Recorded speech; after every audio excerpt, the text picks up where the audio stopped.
everybody. Welcome into the launch of our Back to You podcast. I'm Kathryn Tappen, and I'm joined by my group of friends here. Darren Panger. We got Craig Conley, Niner, and Cody Merrow producing this podcast behind the scenes. And we are just super excited to come to you and finally launch and share some of our behind the scenes looks at our lives at inside sports and media. This is not a golf show. This is not a hockey show. This is not a football show. This is friends amongst friends talking and having a blast. And I love that this idea came to me. You guys brought it to me, and it was a no-brainer. Sitting here with you guys and just shooting the breeze and having fun. And oh, by the way, we're going to wire into our impressive Rolodexes of friends throughout the course of the podcast and bring you some really cool people throughout the season. So I'm excited, guys. It's great to be with you and finally launch this thing.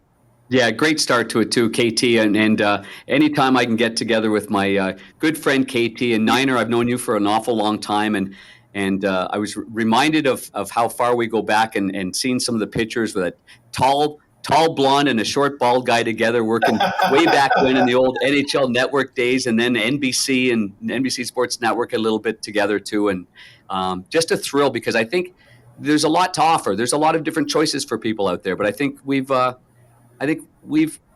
our thing, a way in which a lot of people will enjoy this show. And you're right about being well versed too. I mean, you look at you. You're on the sidelines. You play golf. You're football. You've hockey acumen. And Niner's got everything from a college hockey career to working in production to UFC fighting and betting as well, which I stink at. Yeah, me too. I'm excited to learn more about that, Niner. Yeah, so we want to learn a little bit along the way. I got 5 little granddaughters under the age of 4. You know, when they get a little bit older, I want them to put the headset on and be able to listen to our show and maybe learn something there along the way. So I'm really looking forward to you guys. Every time we get a headset on and get together, it's going to be a special time. So thank you. Can't wait for it, Niner.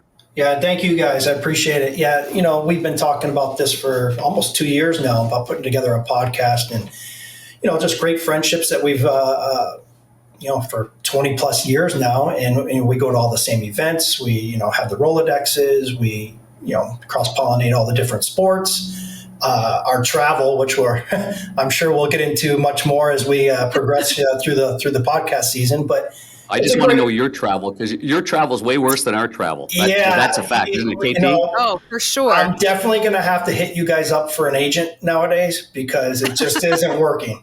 My voice is no longer heard. Oh, it's not even a row anymore. I think I'm actually in the shitter these days. But anyhow, long story short, it's here we are. We're going to have a great time doing this, and we're going to have some great guests and talk about a little bit of everything. So looking forward to it. Awesome. Yeah, we certainly have a lot of passions in life, and I think the over and under on me mentioning my new putting green from Celebrity Greens in Michigan is it's probably 28 to 5,800. Because I heard an advertisement for them recently and I thought of you immediately. So you're doing well so far promoting them. I'd like to get one of them in my backyard. Hint, hint, wink, wink. Maybe we can work on that, Sanger. That's a great call. I'll call Weston Weber and get that moving because that you're chipping and you're putting and everybody that knows me, they know I'm nuts about like putting and hitting balls. But man, you can get this thing on the stimp. I got a stimp meter. I roll it. I've got the 80-pound roller with water on it, and I had it rolling at 12 before I left Michigan and closed down shop. And it was only up for, 5 days maybe? That was it. Just what we need. Panger being a better golfer and chipper. He's already taken enough of our money. Now he wants more. He probably paid for the green with our money. That's right. Good Lord. Well, it's fun to be with you guys. We're going to talk a little bit coming up about what the last month has looked like for all of us. Panger's got a new job. Niner, you've been all around the world. I've been super busy on the sidelines of college football and doing some NFL stuff. So we're going to get into all that in just a minute. But first, we've got to bring in our first guest, guys, because talk about swinging and hitting a home run on the first episode. I'm super excited. He's a dear friend of yours, Panger. He's a friend of mine. Niner spent some time with him over the years. But we are honored to have our very first guest be Hollywood actor and superstar Jon Hamm. Enjoy. Jon Hamm joining us from his home in Los Angeles. Good to have you with us. Thanks for having me. My goodness, this is exciting. Yeah. The inaugural. I don't know where we go after this, Panger. We just should quit. Yeah, we fire the show. It's back to you after this, and it'll be truly back to you. What do you think the name of our podcast? Back to you, kind of an old broadcast term. For sure. Back to you.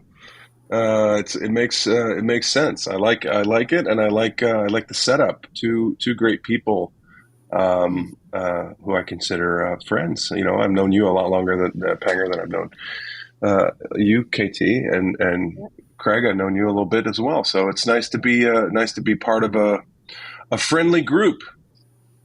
So what are you up to these days with, the strike, obviously, and you guys are kind of hunkering down, but what does a typical day look like for you right now? Yeah, it's thank God hockey's back. I'll say that. It was a long, hot summer for sure. Although for me, I got married this summer, which is I'm very excited to mention. Thank you. Yes, that was in June, and we went on a nice long honeymoon and spent August on the East Coast, which was also really fun. So I kind of just got back into town and getting back into a routine and whatnot.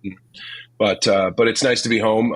Obviously, the work stoppage is what it is, but that will resolve itself like everything does. And then hopefully we'll have a deal that everybody's happy with, and everybody can get back to work. And nobody wants this stuff. It's like all the Congress stuff. You're just like, can everybody just do their job, please? And then we can all go to work. That's what all anybody ever wants to do. Just go to work. So I'm looking forward to the day when we can. I'm not getting any younger. You know what I mean? You're not getting any younger, but you're better looking with age, John. I'm looking at that sand going through that hourglass. Man, is Anna taking care of you? Oh yeah, Anna's great. She's back to we're like I was saying off camera, but we just finished cleaning up the house. Has been in a bit of disarray since the wedding. You get all this stuff and you don't know where to put it, and it's just boxes, and so it's finally been whittled down into manageable bite-sized portions. And I got my office. I finally, for the first time I think in about 5 years, I can actually see the walls of my office. So that is great.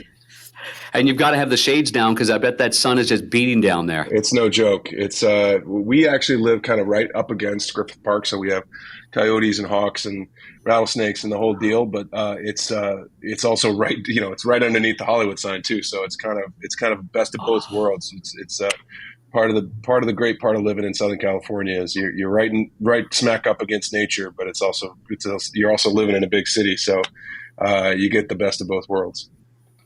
But yeah, it's hot.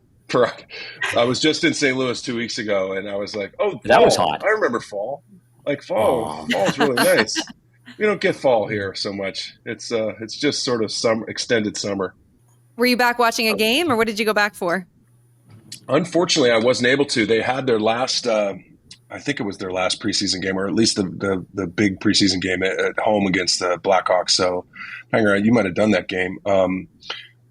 So it was their last home preseason game, but I was in St. Louis for my high school. I grew up in St. Louis, for those of your fans that don't know that.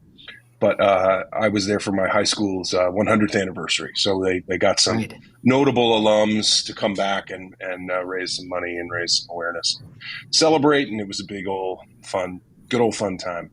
So what high school? Any alums that we would know?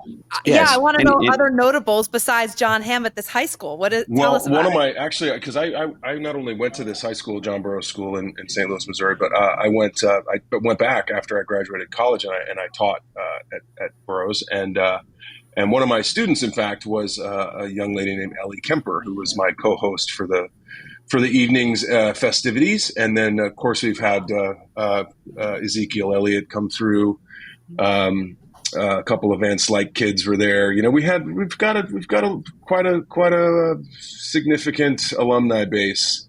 Some of the owners of the new MLS franchise, St. Louis City, came through Burroughs, and it's a pretty impressive place. And 100 years on, it's got quite a long list of notable notables. So I've actually been there. One of those.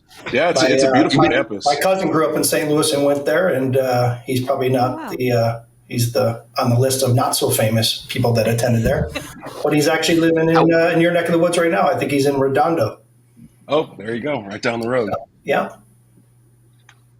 That's some history though, but it's not just the history, but for you to go back is something else. Like you're incredibly loyal to your roots and to everything in St. Louis. I know we've talked and had a couple of cold ones a few times about how you were so resilient Jon, and to get where you were. And so many people out there, they just kind of quit on a dream. And I think you're a great example of not quitting on a dream and having great things happen. Well, it's funny, honestly, the reason that I'm so connected to the Blues and more than just a fan of St. Louis in way, everybody in some level in St. Louis who lives there is a fan of the Blues. That's just how it is growing up in St. Louis. But so when I was right after college, I had come back to St. Louis because I had nowhere else to go, basically. So I came and I was trying to find a job, trying to find work, and I ended up waiting tables at a restaurant in Clayton there.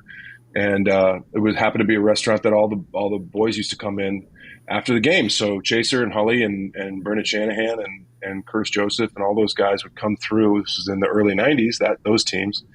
And they would eat and drink and after games and whatnot. And it was so much fun. And we got to know one another because I was the bartender, basically. So cut to 20 years later or whatever, when I'm finally making my way on screens and people are noticing me, and I go back to St. Louis and I get introduced to these people. I say, actually, this, that, and the other. I ended up running into Brendan Shanahan up in Vancouver for the oh God, what am I trying to say here? For the Olympics? The Olympics in 2010. And he goes, "No way, wait, what?" It was just this totally random thing. I remember that bar. Oh my God. And he gets on the phone, on the text to Chaser and all these guys. "Oh my God, I just ran into Jon Hamm. Did you know he was the kid who was our bartender?" "Yeah, we all know Hammer. Oh my God. When's he just," and it's just kept snowballing from there. And, that's the best. And then getting to know guys in the next generation, Steiner and that whole crowd, and Petro and everybody on the 2019 team. So it's been an amazing journey for me as well. And part of that is just, having a sense of a real sense of not only loyalty to the city and the team, but just, people and connecting with people and understanding that goes a long way.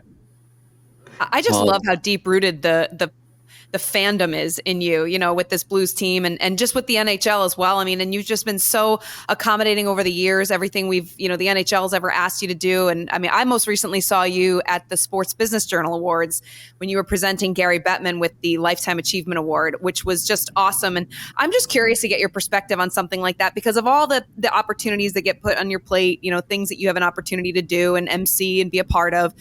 Why was that one so important with Gary Bettman and coming to New York to do that for him? Part of it is that, I've been the beneficiary of a lot of nice things from the NHL over the years, whether it's, come to the Winter Classic up in Minnesota and we'll take care of you. And, your friends can come, or even the one in 2017 in St. Louis, right, when the Blues played the Blackhawks. I asked if I could get some tickets because it sold out in 4 seconds because everyone was so excited that because I was playing in the alumni game, probably. Exactly. That's why. That's 100% why. Tickets were like hangers between the pipes. They couldn't see him from behind the net, but they knew he was there. But it was, over the years, it's just been such an incredible, what's the right way to say it? Kindness over the course of however long that they've done. Relationship, right? Hold on a second here. Let me do that. Let me put this on Do Not Disturb. Look at you, savvy veteran. I couldn't figure out how to do that. I should have done that first. It was a rookie mistake. But that was a big part of it. And Gary through the Cup run was always so nice. And I've gone to see NHL games in whatever city I'm in. If I'm working, most recently I was up in Calgary shooting the latest season of Fargo, and the commissioner happened to be in town, and I was sitting in somebody else's, Kirk Muller, who's a friends of friends who worked with the Flames up there, had set me up. Love that guy. Great guy, Captain Kirk. He and who I get a tap on the shoulder, and it's the commissioner, and I'm like, oh my gosh, what are you doing here? And he's promoting the game. He's coming. That's what he does, and he gets a lot of flack. Obviously, it's fun to hate on the commissioner, but he's doing a great job, and I was happy to lend my voice to celebrate that because he got the Lifetime Achievement Award from that organization, and as he should have. Yep, that's awesome. You talk about one of your projects. Sorry, KT. I was going Go to say ahead, I was going Banger. to continue on the Winter Classic thing. Which one was your favorite? I know being in St. Louis and seeing the arch behind it, but you've been to a bunch of them. Yeah, that one was pretty great. That one was pretty special. But I got to say, I think that my favorite was in Minnesota because it really felt like a Winter Classic. It was so cold. It was freezing. That was as cold as I've ever experienced. It was -10, and I remember somebody from the NHL was like, "Come on, can you come outside? We'll do a little thing for social media." And I was like, "Okay, but we're doing this like it's going to be 30 seconds. Like I'm not." And I walked outside, and immediately it was punishing cold, and I could not believe those guys. A, that the players were out there playing. But B, that the fans, there were fans out in the infield and hanging out. I was like, what are you doing? This is dangerous. So yeah, Minnesota was, and everybody, we ended up winning the game pretty decisively. But also it was a great hang. It was a beautiful, fun. The town turned out. Everybody was friendly. Minnesota nice. It was all a good time, and that's my favorite part of all of those things. I've been able to go to a couple All-Star games here and there. One in St. Louis, one most recently in Vegas. That was really fun. It's the NHL does a nice job in celebrating their sport, and you could tell by the way that it's growing. I think a big part of that is how a lot of the league is being taken over by the youth movement. It's getting a lot more recognizably inclusive in that way. People are really it's not just old time hockey with these old bruisers and brawlers, which it's fun. Look, I like Shorzy as much as the next guy, but when you're talking about guys who are trying to make a career and really make an impact, that kind of stuff is probably best left under the cover of dust. But I love where the game's going, and I think it's either adapt or die at this point when you start watching it. KT, I'm going to throw this out here right now to get this over with, because he's got his Blues hat, and our relationship was forged whether John was in the broadcast booth and called many famous goals, including one from Ivan Barbashev, which was unbelievable, and the memories that we have. And when news kind of hit that I was leaving St. Louis and coming here to Chicago, the text thread was quite classic Jon Hamm. You'll be missed. Have fun on Bedard watch, and whatever I go back. And then he says, "I love it. I'll see you down the line. Great to hear your voice again. Wrong team, however." So this is going to continue, isn't it, Hammer? Probably. It's not going to stop. Probably. Look, I'm not convinced that Chicago team's going to be any good. So, look, I know that kid's good. It was fun watching him, and it remains fun watching him. He's a dynamic player, and as soon as he gets his hands on the puck, you can tell he's a special talent. But we'll see. We're still going to be able to go for dinner though and stuff, right? For sure. Okay. I was sorry I missed you the last time you were in town. I saw you got the late call to come out here and do the Kings Avalanche game, and then had to go right back to Montreal. That was crazy. That's exactly right. And I didn't do the game in St. Louis because I hate to name drop, but I was at Steve Yzerman's daughter's wedding, who was marrying Kirk Gibson's son, Cam. Jeez. So if I dropped a few names there, I'll go pick them up and get them back. That's why I didn't. That's why I was not at that game. November 20th. My first game back there is going to be the 23rd.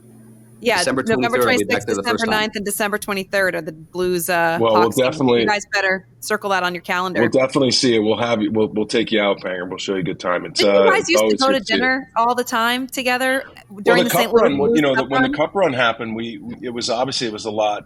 First of all, we all knew when the games were going to be, so it wasn't. It was pretty singular focus. So that was a lot easier to manage, and you had one of two venues really, so it was either in Boston or in St. Louis. But we had a couple good nights. One in particular when we were at what's the place in Clayton? Not Milano. Italian place. Italian joint. Tony's place. Yeah, we're outside, and we were outside, and the whole Napoli. Napoli, and the whole coaching staff for Boston came over and sat at another table. I'm like, are we about to get in a fight? This is great. This is going to be so fun. Like, oh my God. It was like the night before the game, and their whole staff was there. It was awesome. Chaser, if I'm not mistaken, and a heartfelt get better, as much as he possibly can. But Barry Melrose, Steve Levy, Yeah, we had a who's who we had there a on power the table. We had a really power table there. We would have won that fight. I'll Thanks tell for you the that invite, much. guys. Appreciate it. Thanks for the I was invite. playing golf with you earlier in the day, I think, KT, I at think I Belle did Reeve. get a text message very I was late. going to say, you probably got the I invite. definitely and got you a probably text, and I'm like, wisely oh, said it's no. so tempting, but You would have been the first somebody one has to get the corral text. this show together tomorrow, and Panger's not the one to do it, so that's great. Good stuff. Hey, Jon, I have to talk to you about one of my favorite shows ever right now is The Morning Show. I've been watching it since season 1. Thanks. Obviously, Reese Witherspoon and Jennifer Aniston are two of my most favorite actresses of all time. I love them to death. So when they came together on a show that I also understand very well, being in television for 20 plus years, I've just been fixated on the show. And then this season, you come along as Paul Marx's character, this billionaire techie guy, very Elon Musk-ish. Disruptor of sorts, yes. Yes. And, grinder. Corey Ellison's trying to get you to buy the disgruntled network that is his. So I have so many questions, but I guess the first one is, when this project came on your lap, kind of what made you say yes to it initially? I too was a fan of the show, and remain a fan of both Jen Aniston and Reese Witherspoon as well. I had known some of the people, some production wise, from the show as well, from various points in my career. But partly it was a chance to get to work with an all-star team, really, when you, not only Jen and Reese, but Billy Crudup, Holland Taylor, and Juliana Margulies. There's it's a deep bench on that squad. And they offered me the part. So, it wasn't like I had to fight for it or anything. It was very clear that they wanted me to be there. And I was just like, well, that's pretty darn nice. And I'll certainly take that as the compliment I think it was meant to be. And so I knew that I was in good hands. I knew from a story perspective, I could pretty much trust where they were going with it. I had a pretty good handle on how on how I wanted to play this guy and who he was. And we had several meetings with Jen and Mimi Leader, who's the executive producer, and Charlotte Stout, who's the showrunner.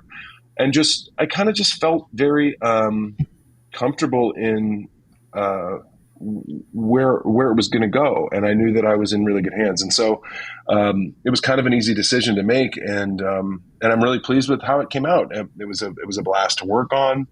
It was not easy because I had to shoot. We're still kind of dealing with a lot of the COVID protocols when we were shooting it.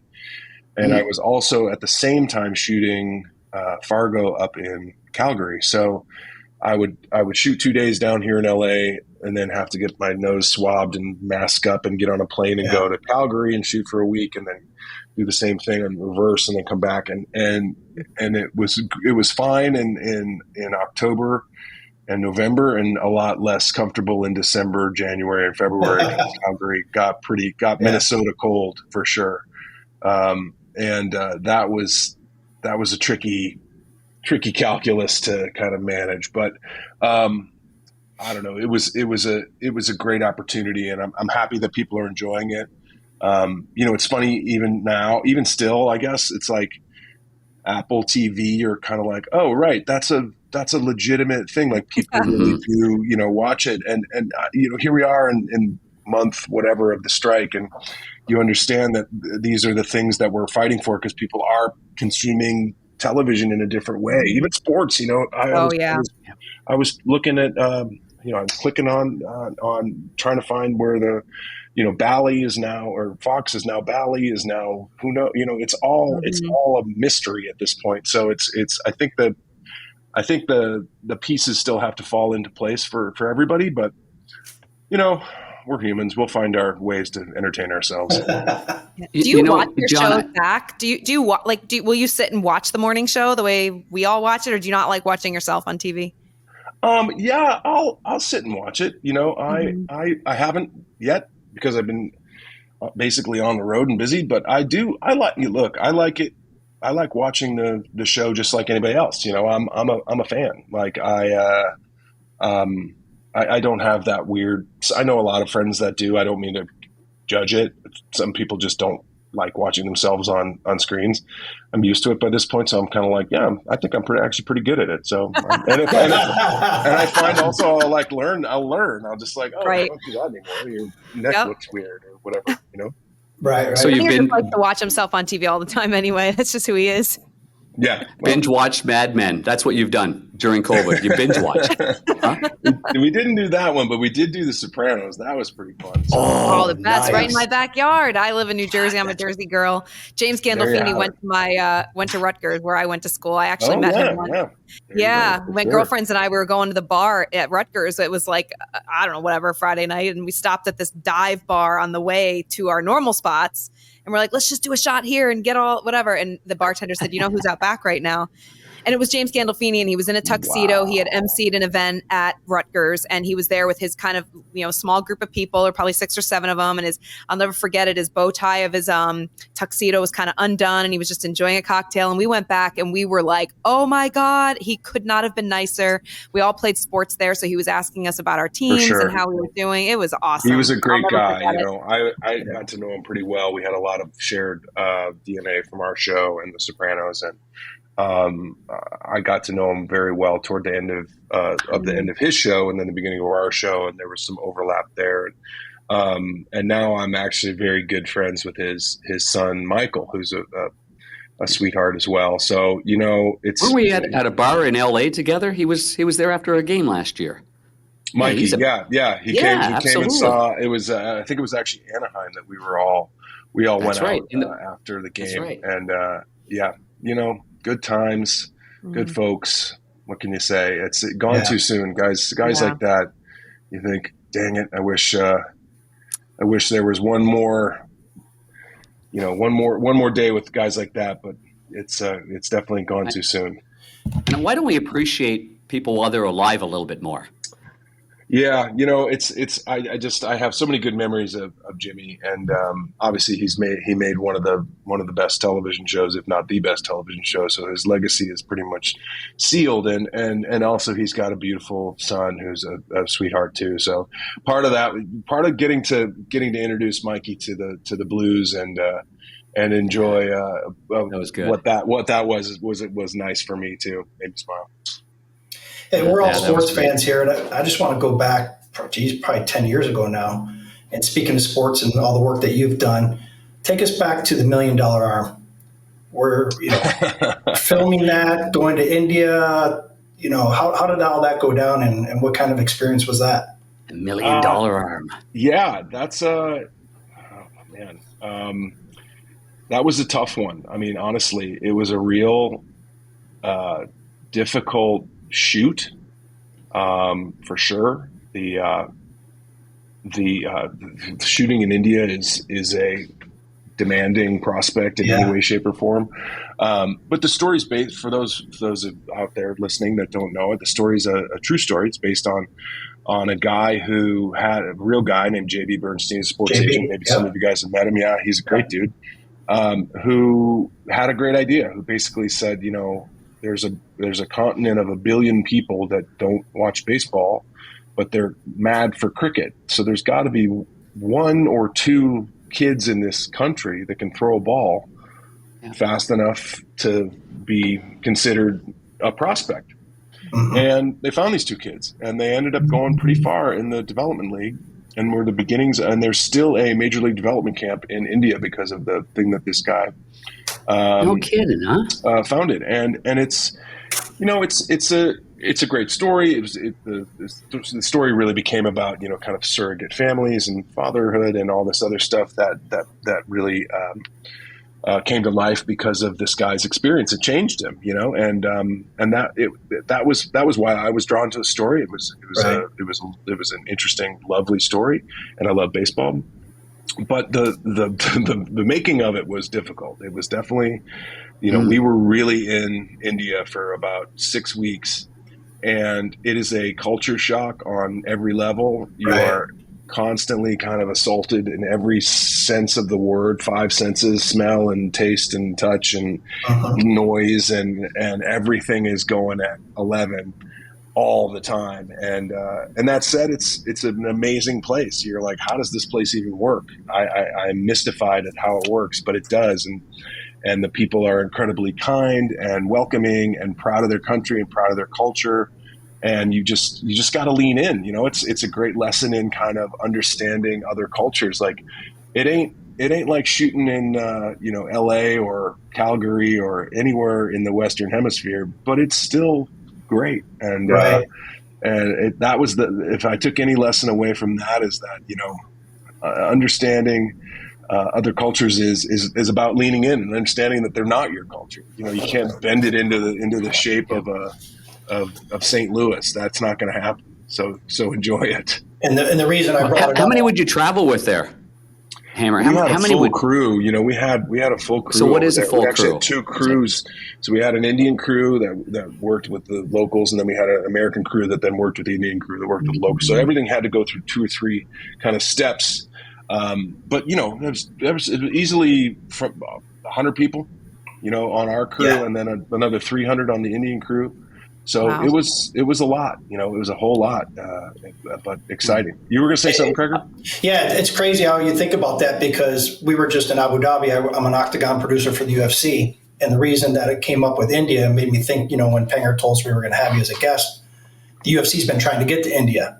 And with all the logistics and bringing the production crew over, and, they kind of copycatted, for a better, use of the word, based on $1 Million Arm. The UFC has all these, lead to the Octagon, build to the Octagon, things like that. They're trying to do in India because they have that country. Trying to find the next great fighter. It's an unbelievable, it's an unbelievable market, and why wouldn't you? Right. You gotta take it for what it's worth. I mean, that's what it is, and it's a great lesson for sure. Right. But it's worth it. It's like, growing up in St. Louis, I thought I would never get past the Mississippi River or the Rockies. Those are the two things I thought, well, if I get past those 2 things, I'd probably be okay. Yeah. But the fact that I've gotten to see a significant portion of the world makes me understand that I'm lucky, and I'm very grateful for that.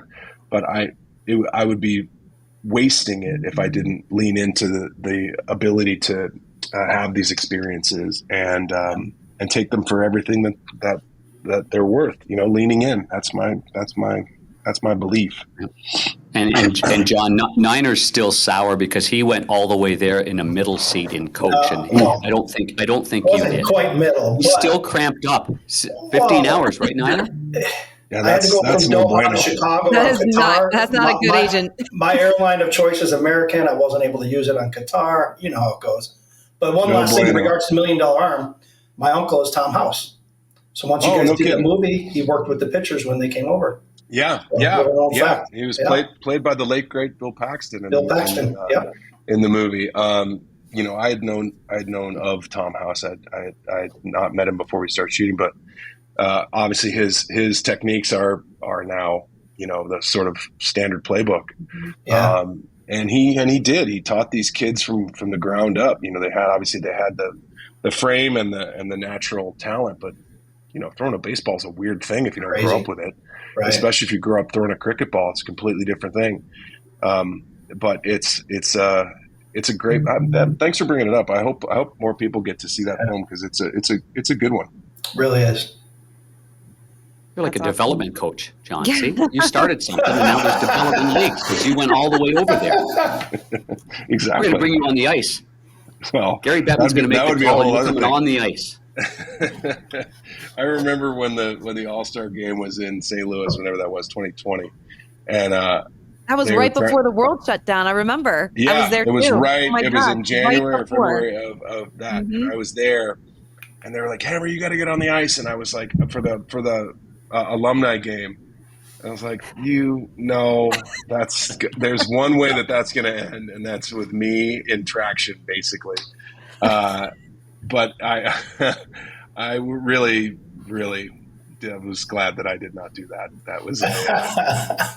You never skated at Old Steinberg Rink, that great outdoor rink by Forest Park? I definitely skated there for sure. Beautiful. We used to break on that thing at night when we get really cold and just jump over the fence and go skate at night, because it was the park God, in St. Louis in the old days, you could skate on people's driveways. It was the freezing rain would go and it would be relatively flat, and you could just go to town. We would do that all the time. And tennis courts would freeze over, so you could go skating on that. Moose But out I'm a front shitty should have skater. told you. Park's closed, John. Yeah, Moose out front should have told you. Oh my gosh. Well, John, we took up so much of your time already, but we're just so grateful that you came on. And I guess, just before we go, what can we look forward to for you moving forward? I know things are just on a pause right now, but when you get back to work, any exciting projects you can let us in on or give us a glimpse into? Yeah. Cutting the grass? I don't know. What are you going to be doing the next few months? Cutting the grass. Fargo's Hey, killing rattlesnakes back there? We had a couple over the summer that snuck into our property. We had a deer in our backyard last couple weeks ago too. Fargo's coming out. Morning show's out now. Fargo will be out in November. And what's that going to be on? That's pretty much it. That's on FX. Okay. So that'll be that's going to be a fun one. What else? Very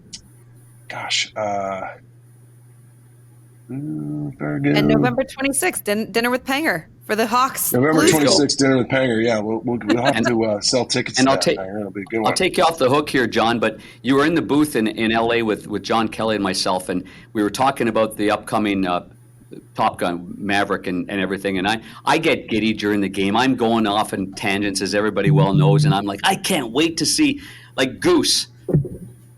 John pauses and he goes, Goose is dead. I'm like, Oops. Man. Your enthusiasm was greater than your knowledge at that point. But, it was. I'm going to use that line. My first movie in a movie theater, Top Gun, my first ever. Not yours, of course. I have seen movies since before yours came out, but yeah, great. Oh my God. Wow. Panger's first movie was in black and white. We could keep John on stage with all of his roles. That was a great role, Top Gun. That was awesome. That should have won more awards. I do remember, seeing Top Gun. I actually saw Top Gun in St. Louis on multiple occasions, but it was at the Warenberg Theater out in the De Pere 4 on Manchester or something out there. But it was, it was. I ended up going back. Here's a great full circle story, guys. I came back to St. Louis to go visit the people at the Boeing plant where they actually make the F-18, the aircraft featured in Top Gun Maverick. And so I got to see the whole production line and take pictures and say hi to everybody and ring the bell when they finished and all this amazing stuff. And it was insane. And it was so fun, and it was so unbelievable. You see how all of this stuff comes together, and you're just like, wow, there's no way that's real. How does that work? And then you see it all come together. So they had a special screening. They rented out a movie theater for the guys that work on the line and their families, and it was completely sold out. It was packed, and I was like, oh my God! I said, this. It wasn't called the Warenberg De Pere 4 anymore, but I was like, this is where I saw the movie in 1985 in this, not exactly the same theater, it was same piece of ground. Wow. So it was a pretty trippy full circle experience for me. Awesome. And now that's full circle. Everybody said that I've come full circle, ended up back in Chicago. That's more full circle right there. It was pretty great. Wow. It was pretty awesome. That's so cool. I flew with the Blue Angels once. That's my claim to fame. That's that's awesome too. That's pretty special. Getting to play the guy that I played, I didn't have to go through any of that. I mean, I used to say, I'm smart enough in my 50s now that I know to keep my feet on the ground and I don't have to prove anything. But I was a little jealous of those kids that got to go up in the planes. That's pretty cool. That stuff was pretty amazing, and I know that they'll remember that for the rest of their life. But so will I. I mean, yeah, walking for on sure. the set and seeing Tom Cruise, I was like, I'm good. I think I'm good now. I'm happy. Is that right? Huh? Before you hadn't worked with him before, right? I never worked with him before, but I had met him on several occasions, but I had never worked with him, and it was it was an incredibly exciting, exactly what you think it's going to be. Tom Cruise is Tom Cruise is Tom Cruise. He is as advertised, and you just go, there's nobody like this guy. he's one of a kind. He's just a movie star with a capital M, and it's a pleasure. You know, all of it it's all true. If he were on this podcast, you would have the exact same experience that I had working with him. I mean, he probably would. Honestly, he would do this podcast. You should reach Can out you to ask him for us, Oh, John? wow, that'd be great. Can you ask him There for us? we We go. really appreciate that. Yeah, hey, the worst thing that can happen is no. You know, Just We shoot can him do a it. I got We text. can one do question. Am I taller than Tom Cruise, No, or does you he are have not. me by a little? I was just going to say that we can do an official measurement. Man.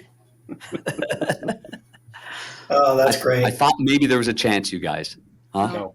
No. If you Okay. work those headphones a little higher, maybe, Panger. But there you go. Back to you, buddy. That should be the All right, logo. John, thank you so much. Thanks, we appreciate John. you getting Tom Cruise for us for the next Guys, episode. yeah, I'll tee him up. What a pleasure. This was it was fun. really We fun. hope to Great. catch up with you again down the road. Good luck with I'd love to everything. see you guys. Give me a holler anytime, and I'll see you whenever the Blues are playing. See you at dinner November 26th. I just invited myself. I've got I've got high hopes for this season. I think it's, from what I've seen so far, there's some real potential there. So we'll see. That's why they play the games, right? That's You right. got that right. John, thanks so much, bud. You're Thanks, great. John. Pleasure. Appreciate it. See you guys. Thanks. Take care. Oh my gosh. How awesome is that, guys, that Jon Hamm was our first guest and just you could talk to him for hours, all the roles he's had, him as a person. He's just awesome. He's such a great person to be around. And, you learn something new every time. The stories about the people he's worked with, it's just incredible. Well, and just the hard work to get to where he got to. I mean, I think that's a great lesson for everybody that's young and thinks that everything's in our fingertips, everything's instantaneous. But man, you still have to grind and work and prove yourself and put the work boots on. And that guy, man, his dream was almost not there. I mean, Right. and then bang, Mad Men came up, and then he made the best out of that. But I'll tell you something, for people that you're getting a sense of John and the way he speaks and the respect he has for people. 12 minutes after he's off with us, get a text from him. Thanks, Panger. Great to see you. Like this guy is just, Right. it's Class. not a show. And so what a great honor for all of us to have a guy like that loves sports like crazy, but just to show that Back to You is not just going to be about hockey, which of course I only know hockey, golf, tennis, pickleball, and squash. But I'm no good at college football. I'm really I'm not really good at football even. Right. I rely on my son-in-law Luke, who's a Chiefs fan, and I just ask him all the time, okay, what about this? What about that? And I just try to learn and consume. So KT, you're there all the time. Niner, you know so much about so many different sports. So for me, this is also it's learning for me. And as my wife Lynn says, you need to be a little bit more well-rounded. There you go. This is going to help me right here. Great It is gonna advice, help Lynn. you. Great advice. Well, I loved that Hammer brought up, your transition, Panger. Let's talk about that for a little bit, because you made a huge role leaving the St. Louis Blues and your role with them as a longtime broadcaster, and you went to the Chicago Blackhawks, the hated rival. So what's the last month been like for you? I know you've moved your family to the Chicago area. Just tell us a little bit about it. Whirlwind. And honestly, it's people like Jon Hamm that I know that he's a passionate Blues fan. I remember sending him the first text and going, Hammer, man, I got some news for you. There are so many parts about that maybe people would think, oh, that's an easy decision, maybe because of the Valley sports situation financially, or he played there and I started my career here. People have no idea how difficult this decision has been, and it weighed on me. Very, very, very full of, I don't know, I don't experience it much. Maybe during COVID, maybe during lockouts, certainly illnesses in family, just that anxiety when you wake up. So it wasn't easy, but then, there's several phone calls, and the late Rocky Wirtz, God rest his soul, he and I were on the phone. And besides talking to Danny, Rocky called me in 1987, 88 and said, my son wants to be a goalie. I took Danny out to a small rink, a studio rink. I think it was in Wilmette, Illinois, and basically taught him how to be a goaltender. So that relationship goes back such a long way. But I, to kind of finalize the decision, I sat on an Adirondack facing the lake that I live in Michigan, Duck Lake. And I poured a nice bourbon. I cut a cigar. I looked at the lake, and I was really like, I'm going to take this in. And then at the end, I'm like, all right, hung up the phone, 40 minutes with Rocky, went inside. Lynn said, how'd it go? And I said, I'm dumb, huh? Like, I'm really dumb waiting, huh? She's like, yeah. Like, you know, it's like, that was it. Yeah, that was it. That's awesome. Tough decision. Off and running. You know, it's tough. Yeah. So really, I mean, obviously I'm back here. These people, everybody's been great. And just actually seeing the Hawk logo is something that's what I saw. I've got my only sweaters in the NHL are number 40 Hawk sweaters, you know, that's all I got. So, but that experience in St. Louis was exceptional. As you guys well know, I went in there and I dug in, and heck, I went into Arizona, Niner, and dug in there and was a broadcaster there for 4 years. I think that's our job. We're ambassadors to the game. It's not like you're supposed to do this kind of stuff. KT, you do that in every sport, and people will talk to you about hockey, but you represent the game of hockey. You represent, you know, whatever network you're working with, and the game of football. And I think that's what our job should be. And that's what it is again. And some people are going to go, oh man, here he is. He's on a podcast. He's talking about the Blues, and that's going to happen. Or Blues fans are going to, be, critical of being in Chicago. That's not really what I'm all about. They don't know, people don't know me if that's what they think I'm all about. So I'm looking forward to this chapter, and it's going to be a good one. We got Connor Bedard, and you got. Oh, by the way, you happen to get the number 1 draft pick too, so that kind of helps. A superstar Connor Bedard. Ratings are off the charts through the early weeks of the season. It's unbelievable. Unbelievable. And that United Center the other night on opening night, I went down there in my familiar spot between the benches. The national anthem just knocked my socks off. It knocked my socks off. I almost forgot just how great it was and the energy. Goosebumps, yeah. What's that? Goosebumps. Goosebumps. Oh my goodness! I used to get the goosebumps going up. The Chicago Stadium was 24 steps. Yeah. They went sideways. They went up. They were linoleum. They were very narrow. You almost had to go sideways, especially with the goalie pads. And you by halfway through, KT and Niner, your legs were burning. Yeah. And especially my little legs. And then you hear this crescendo. It was unbelievable, the anticipation, and then it was the roar of the crowd, and that brought you back up the last maybe 8 to 9 steps, and you got on that ice, and you goosebumps. I still get goosebumps, Niner. And then the organ, and then the organ kicks in. Steps. Oh, and then the organ. Oh man, that was amazing. Then the organ, the fans, the crowd, the energy, and obviously having Connor Bedard here is the beginning of hopefully for the NHL and for him and for the Blackhawks, another just unbelievable era of great hockey. Yeah. That's amazing. Well, we're excited to see you on Hawks broadcasts and TNT broadcasts and here on the Back to You podcast. So we all Panger all the time. But Niner, what have you been up to the last month besides being on airplanes 24/7? Boy, oh boy. My travel over the last 7 to 8 weeks has been pretty bizarre. For some of you that don't know what you do. A lot of people maybe exactly. For some of you that don't know, familiarize yourself with us. Niner comes from Niner Sports and Entertainment, which is a boutique sports agency. We do appearances, endorsements, commercial signings, speaking engagement, which both you guys have done numerous events for me. And looking for more work.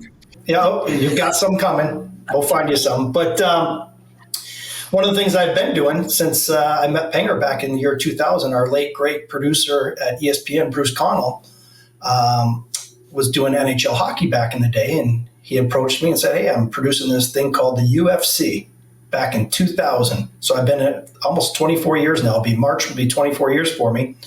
Lo and behold, became an Octagon producer working with the talent and Jon Hamm and the guys at the UFC. And as you know, the UFC puts on a show almost every weekend, very few weekends off. So my last 8 weeks has been Detroit, Boston, Singapore, Paris, Sydney, Vegas, Abu Dhabi. I go to Brazil next week, New York City the week after, and then I come home for a breather, and I'm able to finally get the golf clubs and attend the Arizona Coyotes Alumni Golf Weekend, which will be much well rested, and a lot of the great guys will be there. And it's just not the Coyotes alumni either. They bring back Landy McDonald and Trottier and McSorley and Fear and all the guys. So it's a great time, and I'm looking forward to that. But when's that date again? Yeah, that's November 18th weekend, the weekend before Thanksgiving. So if you happen to be around, come on into Arizona.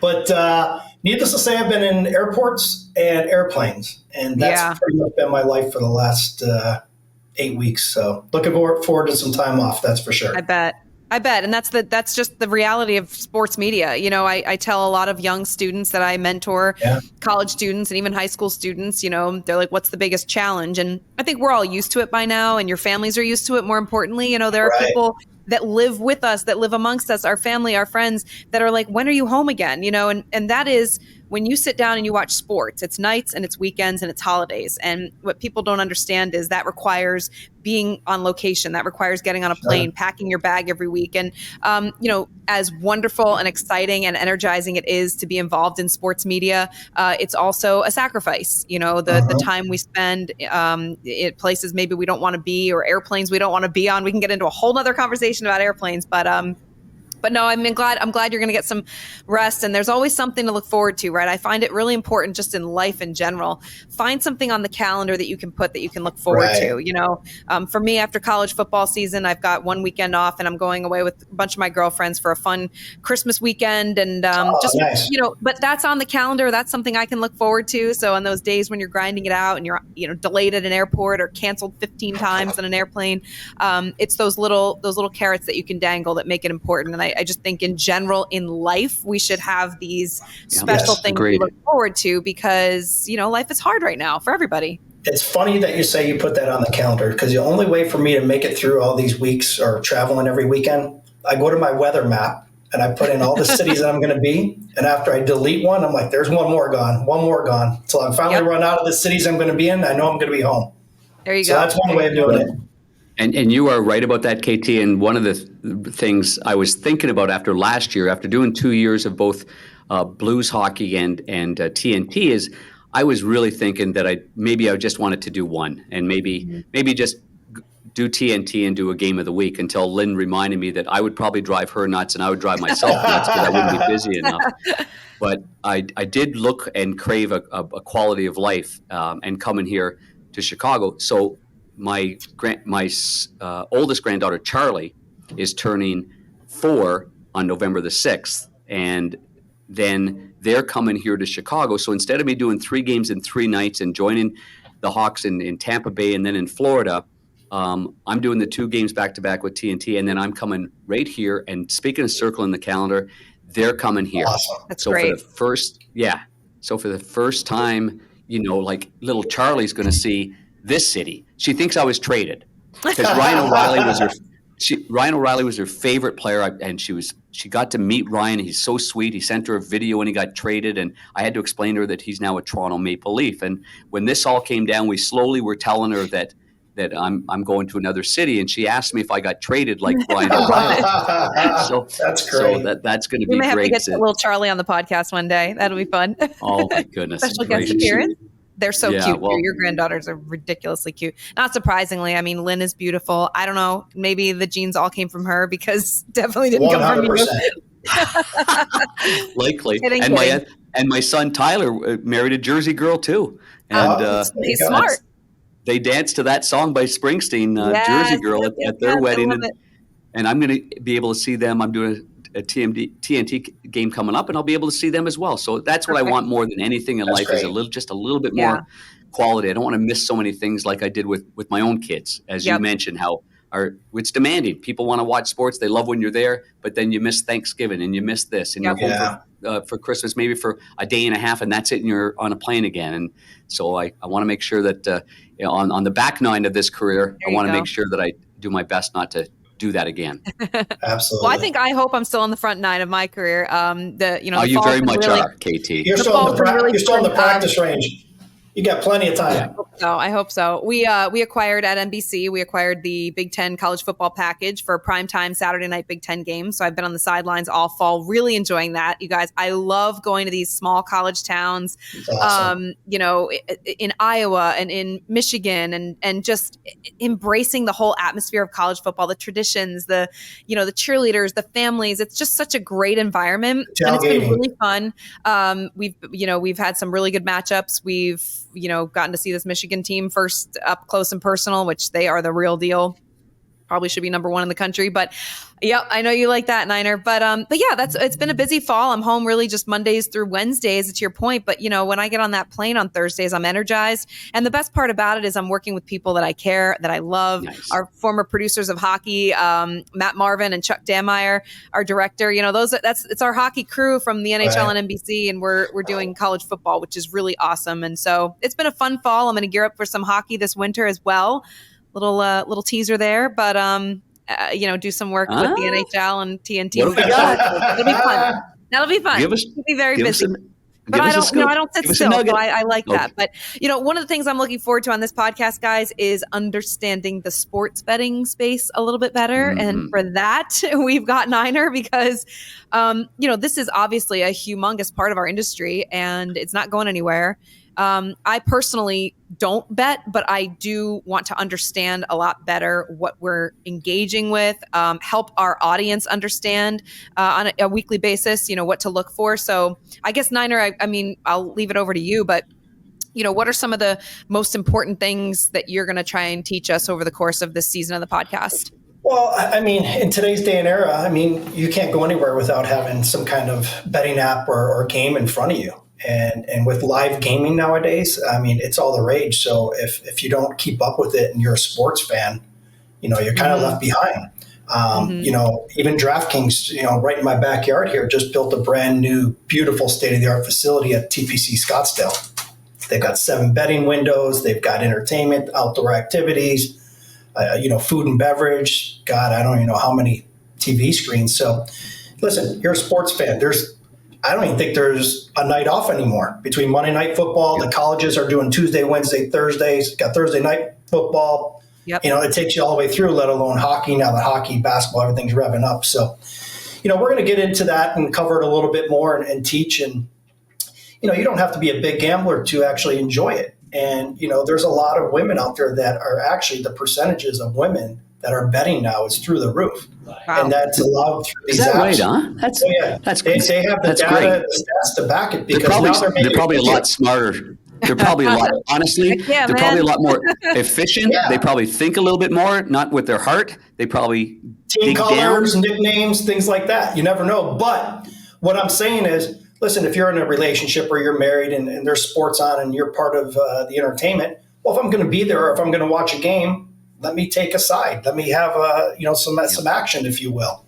But the majority of the coin toss is my favorite. Okay, that's it for me. Can't go wrong. Actually, I like the Gatorade color. I love the Gatorade color. That's one of my favorites. Because then you're out of it. Now you don't have to do anything. You don't have to worry about anything after that. Actually, Panger, you mentioned a little name dropping earlier that you happen to do. I go every Super Bowl weekend with Charles Barkley and a bunch of our friends and Brennan and a couple of our buddies. And I don't think I've lost a coin toss for the Super Bowl in probably 8 to 9 years. And I hope I'm not jinxing myself, Tails. Knock on wood. Tails? Tails? I've gone back and forth, heads and tails. But, even the national anthem. And then there's so many prop bets. You can't keep up with everything. I don't proclaim myself to be a betting guru or any of these handicappers out there. I know enough to get by. I've got a Fredonia State, my alumni. I got a degenerate text thread where we're talking every night with my buddies and, hey, who do we like tonight? And this stat and that stat. But as we get throughout this podcast, we're hoping to take a deeper look into a couple things. And for example, conversation, Panger, you're back in Chicago. KT's an NHL girl. And for the Calder Trophy this year, presented by DraftKings, according to DraftKings numbers today, what do you think Connor Bedard is to win the Calder Trophy this year, Panger? Obviously, people think he's an odds-on favorite. What would that 36 to 1. Like? Well, he's minus 170 to win the Calder. Minus 170. Okay, and how that works for the beginners out there, you got to lay $170 to win $100. So obviously he's a favorite. We know he's pretty much, barring any injuries or anything like that, the way he started out the season, he's going to win. Now you ask yourself, minus 170, self? If he's minus 170, am I getting good value? That's the other part of betting. You got to look at value. Mm-hmm. You're not going to lay $300 to win $100. If you lose, you got to win 3 more games just to get it back. So is that good value, or do we move on to the number 2, who's Logan Cooley at plus 650? So what does that mean? So that means if you bet $100 and Cooley wins the Calder, you win $650. Oh. So see how the odds fluctuate there? Now, They'll change throughout the year? They'll change up and down throughout the year. These are today's live numbers via DraftKings. Yep. And these numbers will change, but, I'm looking down through the Calder and who's, eligible. You can Leo Carlson? Yeah, I mean, you can Adam go down. Fantilli? Carlson's 3,000. Matthew Nyes is 3,000. Fantilli's 1,300. Who's getting the most recognition? Now you got to keep in mind who are the voters. Who's gonna have the most press on themselves? And obviously, the two front runners are the two odds-on favorites, Bedard and Cooley. So, with that being said, you got to just go with your gut. Do I want to lose enough money? Do I want to try and take a long shot? Things like that. One of the things I want to transition into after talking the Calder is the Jack Adams. Now, our good friend and colleague, Rick Tocchet, is coaching up in Vancouver now. And last year, he turned that team around. He had a winning record. And again, on another degenerate text thread with our buddies, Cole Hamels and Stocky and a couple of the other guys, we started calling Toc Jack Adams, which is, Coach of the Year, right? So we look at Coach of the Year, and who are the early on favorites for that? You got Lindy Ruff and Rod Brindamore both at plus 900. They're the favorite. Now you're looking at, okay, the favorite's plus 900. I'll lay 100 to win 900. Where do you think those numbers are going to be? Rick Tocchet is currently tied for third for Jack Adams at plus 1,200. You got to ask yourself, is it worth throwing $100 on to win 1,200? Good chance. I mean, if he's going to do well with Vancouver and everything, the front runners, the Bruce Cassidys and everybody in the world. I mean, look at Vegas, they're already off to an undefeated start. No Stanley Cup team's ever done that. That was it. Wait a second. That was a nugget I threw on the air the other night. Were you listening to me? I may have tuned in from Abu Dhabi. I'm not sure. Abu Dhabi? I don't think so. But I had to translate it and see. But, you're seat looking at 58, middle seat? Yeah, exactly. Hanger, you got to renegotiate your contract if you're on TV in Abu Dhabi, my friend. But I want to bring this up. Worldwide. So Jim Montgomery in Boston is coming off the most wins and most points in an NHL season. Yep. Granted, we know what happened in the playoffs. If I'm not mistaken, I don't think Boston has lost this far in the season. And he's all the way down at plus 2,000. I mean, Boston's got a great team. They got a great team. Good chance they're going to be near the top again at plus 2,000 for a $100 bet. So that's what we're going to look at for the upcoming season. KT. I was kind of leaning towards Toc going back to TNT because he was so good in the studio, but I'm cheering for him as a coach. So I'll take the plus 1,200 on Toc for sure. He's a great coach, great person. When he gets fired, he's definitely going back to TNT. There you go. And then that means there'll be 3 coaches on the Vancouver payroll. Just kidding, Toc. Good luck this year, buddy. Well, I look forward to that and just kind of even just on a weekly basis, looking into some NFL bets, some things that are really generating conversations because the sports betting space is certainly one that is important and educating ourselves and our audience on a weekly basis. A little snippet here and there, Niner, where you can fill us in. So there's so many little intricacies that go into gambling, how you look at it, value, no value, general public fade. Again, I'm no genius, but I know enough to get by. And I think that's something that we need to build into our show and go off of DraftKings and what they have for numbers and values for us. I got one for you, because me and college football are we're rock solid, but I got J.J. McCarthy winning the Heisman. What do you think of that? Well, 100%. I'm all in. I've seen this team up close and personal. He's the best quarterback in college football, no question, and arguably the best player, but I'm all in on that. I support it. I just was reading. I got to be quite honest with you. I Googled something and just took a look at some numbers. Googled it. I love it. Yeah. So J.J. McCarthy is plus 240 to win it. He's the favorite to win it currently after this past weekend's games. Well, 49-0 blowout. Will that do it for you? And I read a stat today on J.J. McCarthy. He's got the second highest completion percentage through, 7 weeks of college football, thereabouts? Yep. Ever in college football history. Guess who number 1 was? Mac Jones in Alabama. Oh, wow. And now Mac Jones, obviously under scrutiny, pulls off the huge upset yesterday, kind of quiets the media. So there's so many things we can get into in different avenues. But it was an interesting stat on JJ McCarthy today that I read. Here's another stat for you. Can you like tickle any of those strings behind you with those fancy guitars that are, probably just for show somewhere? I mean, seriously, you got 6 guitars hanging behind you. I love music. I love music. I wish I could go back in time and have played guitar or drums or something like that. And Panger, I could sing. We'll go back to our days when we met Panger. God rest his soul. I was very good friends with Vinnie Paul from Pantera, the drummer. And Vinnie Paul was, besties with, Hawley and Ludwig and Lukowich and Hatch and all the guys down in Dallas. And I got to become Moto. I got to become very close to him. And after games, we'd go back to Vinny's house. He'd jam in his room, in his studio that he had there. He loved dealing blackjack. He'd have his own blackjack table, the hot dog machine rolling for us afterwards. And then one of the great blackjack and hot dogs. Oh, he just loved it. And that's what we did. So getting back to the music piece, I said, is it too late to learn how to play guitar? They tried to teach me, him and his late great brother, Dimebag Darrell. What a great guy he was too, and what a tragic way that he went out in concert in Columbus, Ohio. They said, we're going to try and teach you. Put a guitar in my hand. We try and try and try. And they finally said, you know what? Just stick to a golf club and a hockey stick. You're never going to get this. You have no ear for music. But I've always loved it. And fast forward all these years, and part of Niner Sports and Entertainment, I got the opportunity to book all these different pre-race concerts for Phoenix Raceway. And I was dealing with, the Eve 6, Tonics, Fuel, Pantera, 3 Days Grace, 3 Doors Down. And as I got to book all these events, I said, you know what, I'm going to start a little guitar collection. So these are just guitars of people that I either know or have booked that have personalized them to me and got a chance to get into music that way. So very nice. That's great, Niner. Very cool.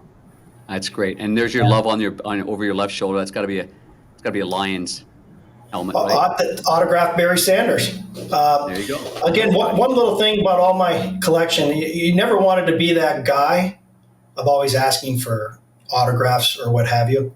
But again, anyone that was either a close friend of mine or that did an appearance for me, those are the only things that I've ever collected. I've never bought something. A number 40 Pang sweater there. Did you see it? It's in number 40? It's on my stuffed animal on the bed. It's the only thing it would fit on. Oh, great! Kind of like Build-A-Bear size. Is that what you're saying? Yeah, Build-A-Bear, exactly. Okay. But I mean, Panger really never offered me a jersey to say, "Hey, I want a jersey." But I don't want to be the guy that just buys stuff on eBay just because I like a team or a sport. I want it to mean something. So yeah, that's awesome. This is just a little snippet. I've got so many more, but I lost a lot along a couple of the moves as well. So. Well, you guys, it's been fun. We've been talking about this for a while. We've been planning it. We got the first one off and running, so I'm super excited for the show. I can't wait to roll out all of our guests over the next couple months and just be with you guys on a regular basis. So it was fun. Yeah, a lot of fun. I mean, this is just natural, to go on little tangents, to find little stories, and to bring a human element to so many people that we're going to bring on as guests, and not being one-dimensional, which is going to be a lot of fun. And Niner, great to have you part of the show as well, and known each other a long time. So that's going to be great. And we've also got we've got some great sponsors as well on KT. I mean, JBL. Thank you for the audio hookup. Oh my goodness, it makes it never sounded better, Panger. It makes me feel like kind of an old, like in hockey it would be a Dan Kelly, a Foster Hewitt, or maybe a Danny Gallivan. That's what I feel like right here. Maybe Bob Cole.